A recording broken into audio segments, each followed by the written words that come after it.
What is going on, Small Gains family? Welcome back. It is so early in the morning. I don't even want to tell you how early it is, but I think you can probably tell that my voice is maybe an octave lower than normal, that it is very, very early.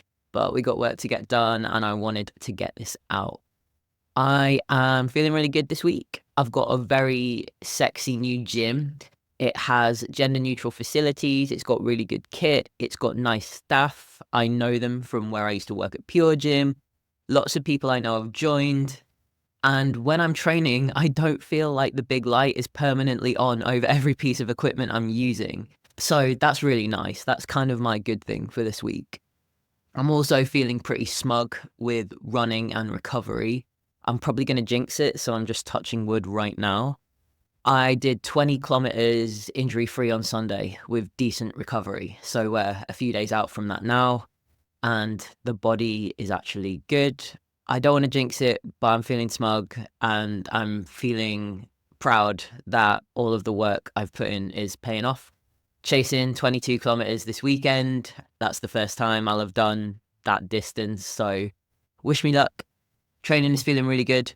Team Fuzz Culture Club is flying and is wholesome as ever. I've got lots of fun music stuff on the go. My EP for my solo project Louis comes out next week.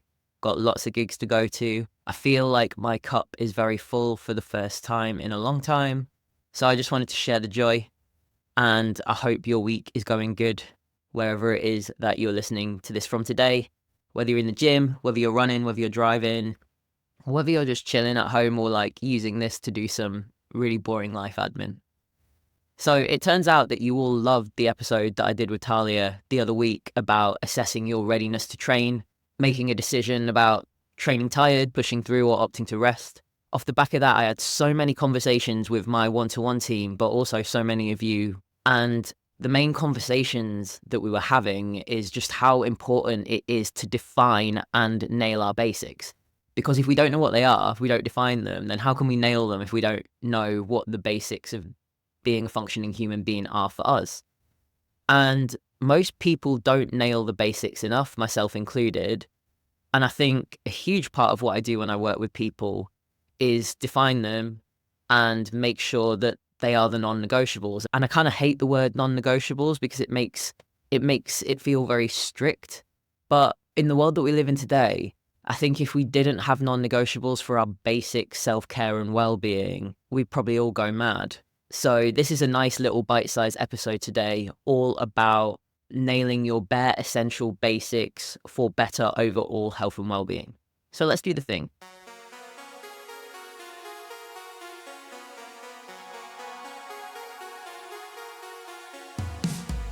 Welcome to Small Gains, the Inclusive Strength and Running podcast, where we celebrate progress over perfection and chase intentional, incremental gains in our strength and running. Here we believe that small, consistent steps lead to big transformations in our training, our lifestyle, and our overall well-being. If you're new here, welcome to the most wholesome corner of the fitness industry. If you've always felt like a bit of an outcast to mainstream fitness norms, you are going to fit in amazing here, I promise. So let's get into it. All right, so we're going to start with what are the basics. Do you know what your basics are? Your bare, essential, basic things that you want to do for yourself every day that make you feel like a functioning human being. I had a client who's a similar age to me, in our early 30s, and they told me last week that they just found it so hard to do everything they needed to do in life and look after themselves in the process. And I felt that so hard because I just always felt like I was on the struggle bus before. And you might have felt like that before too. You might even feel like that now. And especially with millennials and Gen Z, the bulk of the people that listen to this podcast, we are all feeling this really hard all of the time. Life moves fast, life is demanding, the world is demanding. And then you add things like neurodivergence or navigating our queerness and transness or working on our mental health into the equation. And that all of a sudden becomes a very, very long list of things that we're trying to chip away at. And that feels very, very daunting, very overwhelming. And it's really easy to just think, well, I just want to put that all in the bin. I want to burn it all down. I want to put it in a life raft and let it float away because that is too much. So what I want us to do is prioritize our bare essentials for being a functioning human. In the simplest terms, in the smallest number of steps. So I'm going to break this down into 3 loose categories for us, which is 1, basic self-care, 2, movement, 3, nutrition. And notice I said movement there, not training, because that's going to be different for everyone. These are things outside of your social life, outside of your work life, maybe also your training life, depending on how busy you are. But these are the 3 categories we want to continue to nail before we add in all of the extra things around it, so we know we've taken care of ourselves first and we can show up and be a functioning human and feel good in ourselves. I want to also caveat this with, if you have kids or animals or you're a carer for someone, their needs might also fall into your basics because you need to take care of their basics too. You're responsible for them. So it might be that you have 2 sets of basics, one for you and one for the people that depend on you. So I guess in my case, I have to nail Aubrey's basics. I am going to use myself as an example to go through these, and you can start to think what yours might be. If you're one of my clients, you'll have already done this worksheet, or you might not have got to it yet. But again, this is just a nice way to solidify those, remind yourself what they are. I actually had one of my humans tell me that they wrote down their bare basics and stuck it as a post-it note on their screen, and they have felt so much better since, because they just know what they are. It's just a handful of things that make them feel human and like they can do life. So my main hot tip before we get into this is, the less things that go on this list, the better. If you're busy, just think of the bare minimum that you need to do each week to feel good. And once again, I've said this so many times, just be a functioning human being. There doesn't need to be any fluff or unnecessary steps on there. There might be things that you want to do, but those are not the bare essential basics of looking after yourself. So those might need to go on a secondary list, and it's definitely okay to have a secondary list, but we are just focusing on bare essential basics. Before we get into that, just a quick shout out to tell you that my Hybrid Strength and Run program, Fast and Ferocious, is about to start its new block the week after next. The way that Fast and Ferocious works is we do 8-week blocks. They're ongoing, so when you sign up, you stay for as long as you want. We do 8 weeks of training with 2 key focuses for strength and 1 key focus for our running. We then have a test week in week 8, we deload in week 9, and then we start a new block with new focuses. The programming is awesome, and being able to roll this out to multiple people at a lower price is bringing me all the joy, because it means that loads of people can get into hybrid training without burning out, without struggling with structure or knowing how to progress. You have access to me, you can ask me questions. If you want to upgrade and have a bit of a check-in and some form checks, we can do that too. Every week you get 3 strength and 2 runs. You can do a bit less, you can do a bit more, but ultimately this is the most wholesome and inclusive hybrid fitness community on the internet. I've been running it for 18 weeks now, and it is going so well. So many humans have been transforming their fitness, running faster, farther than ever, lifting heavier than ever, all while actually recovering well. I'm going to brag about it until the cows come home. So next week will be a little bit of a deload, and the week after we will start our next block of programming, which means next week is the perfect time to join. You can ease yourself in. So as always, I will put the link to apply in the show notes. Fill it in. I'll get back to you straight away. I'll probably ask you a few questions just about your training history and just to make sure it's a good fit for you. You'll have the chance to ask me as much questions as you need to about it, and then if it feels like the right flavour for you, we'll get you onboarded, and then we'll get you smashing that hybrid training life with the rest of my wonderful team. Okay, let's dive back into the basics now. So we've defined what the basics are, the bare essentials for looking after our well-being and being a functioning human being. So now we want to actually name those things for ourselves and determine what they are. So the prompt I'm going to give you here is, what is the bare minimum you want to be able to do for yourself each week to prioritize your health and well-being as a baseline? Going to hit that again.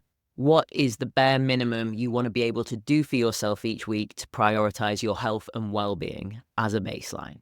So starting with my first category, basic self-care. These are mine. There are 1, 2, 3, 4, 5. There are 6 things on here, but they all kind of feed into each other. So the first one, for me, 8 hours sleep and a 10 p.m. bedtime. This will be compromised if I socialize. I want to go in with that straight away, and I am 100% okay with that. I work really hard. and I like to enjoy the time that I spend with my people. So a little less sleep here and there isn't the end of the world, but most of the time, I'm hitting that early bedtime so I can get up super early to smash everything I want to do in my career. So 99% of the time, I'm nailing 8 hours sleep. 90% of the time, I'm hitting that 10 p.m. bedtime. Next up, daily hygiene. This sounds really trivial, but personally for me, when I'm struggling, and a lot of ADHD folk or people that struggle with mental health might relate to this, I can sometimes start forgetting to shower or brush my teeth or do my skincare. And those things are all signs that I'm not nailing the basics. So those three things, shower, teeth, skincare, daily, if I'm not meeting those, what business do I have going to the gym or doing anything else really? Because those are pretty essential, aren't they? So I know if those slip, I need to get back to it and I need to not prioritize other things over that. Next one ties in with sleep and bedtime, which is a 9 p.m. social media cutoff time. This is purely for my own sanity. I actually usually stop using social media the second I log off work, but I do allow time to look at all the memes that my friends send me because that's lovely. It's called pebbling, isn't it, right? When you send each other like cute stuff or memes, it's the best. I feel like it's a love language, especially between neurodivergent people. But the hard cutoff for that for me is 9 p.m. because I need to be sleeping by 10 and I need to wind down. And if I'm doing scrolling, that isn't happening. Next one for me, bare, essential, bi-weekly therapy.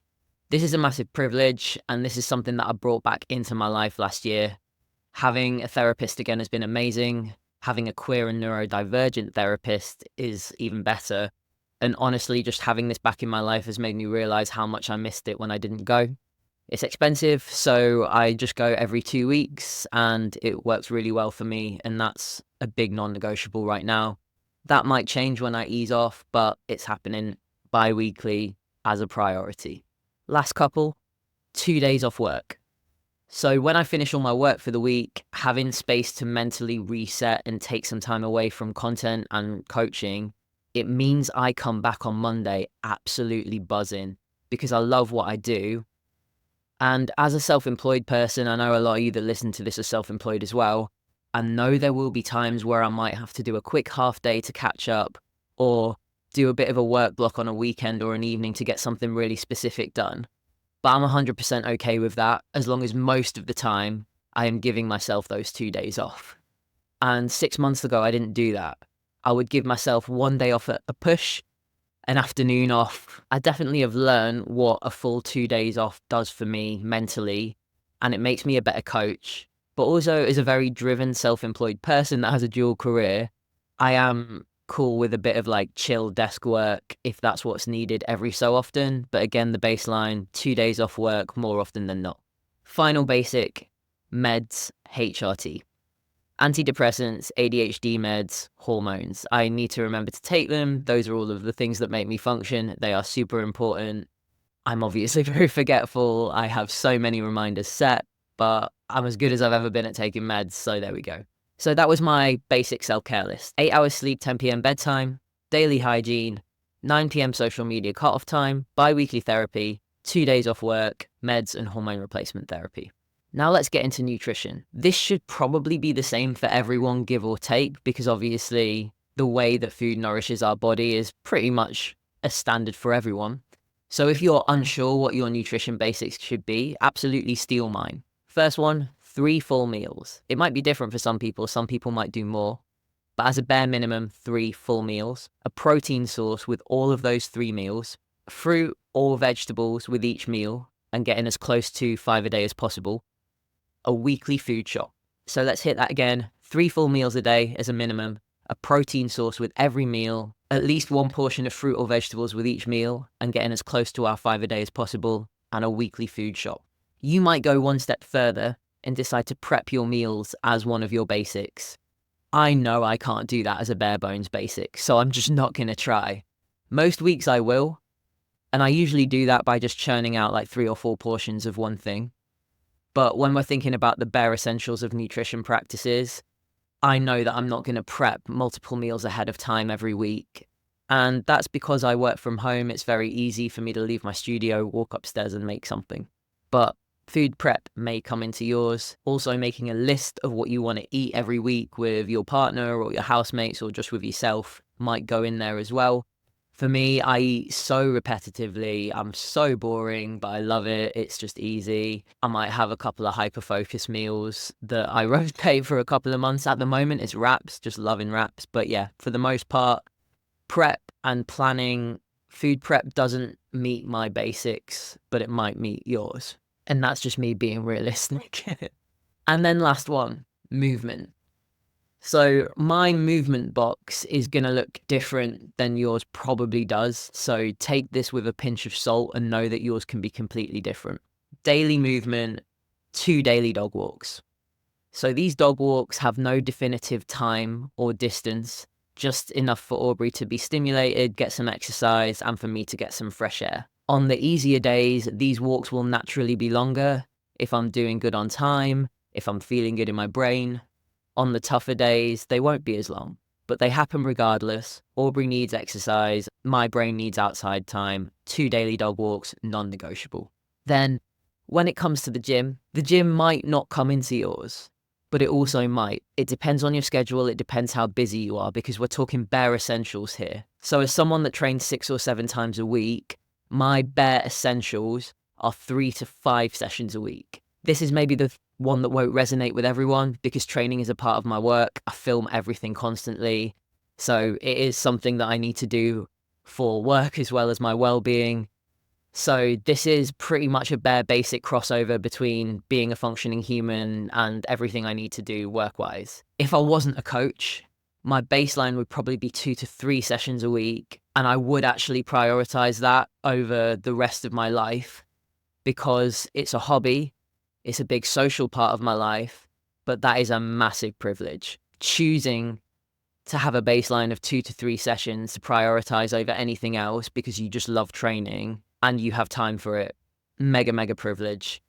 If you're a person that works 9 to 5 shifts 5 times a week, on your busiest week, what is the bare minimum that you want to move to be a functioning human? For a lot of my team, the bare minimum is going to be like 1 to 2 sessions. For some of them, it's just getting outside and having a walk. For some of them, it might be just having a stretch. Remember that these are bare essentials and movement is a bare essential, but it doesn't have to be a huge amount. The weekly recommended exercise minimum is 150 minutes, which is 2.5 hours across a whole week. So that would break down into 5 30-minute walks. It would break down into 1 gym and 3 30-minute intentional walks. Using this as a rough guide can be a really good place to start. And obviously, if you walk a little bit on your commute, if you take daily walks, you will find a way to hit that. I would argue that very few people in the world nail that 150 minutes a week consistently, but I think the people that listen to this podcast most probably do. And that's why you're here, because you care and you enjoy taking care of your health and well-being. You care about it. So use those 150 minutes as a guide, but maybe consider on a bare bones high stress week that might end up being 60 to 75 minutes.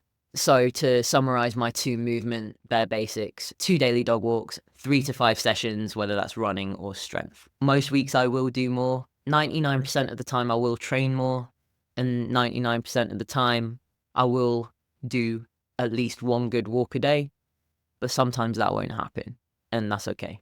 So those are my basics. Basic self-care, nutrition, and movement. I then actually went 1 step further with this just before we finish, because obviously I mentioned at the beginning that if you have kids or animals or you care for someone, that you might be responsible for their basics as well.